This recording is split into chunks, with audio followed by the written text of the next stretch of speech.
when I practiced martial arts for a short time and I started to realize that the way these people train is to get hit, is to experience pain, is to experience impact. They're not trying to avoid that.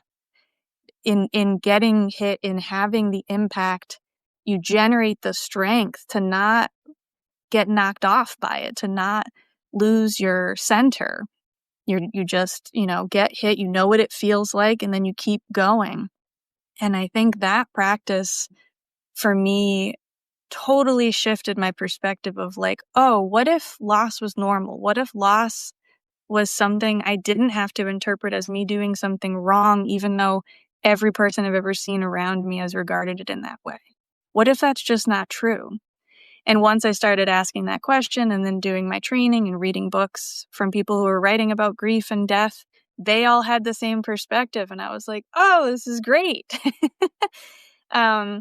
And again, the irony is that in embracing, oh, I'm going to lose things, including my life, even in this moment, like there's this exuberance, there's this energy, there's this enthusiasm, because then I get to, or at least I have come to a place of feeling so excited to live my life because I'm not thrown off by loss in the same way anymore, because I don't interpret it as a character flaw, or something I should have avoided. It's just like, okay, I lost this thing.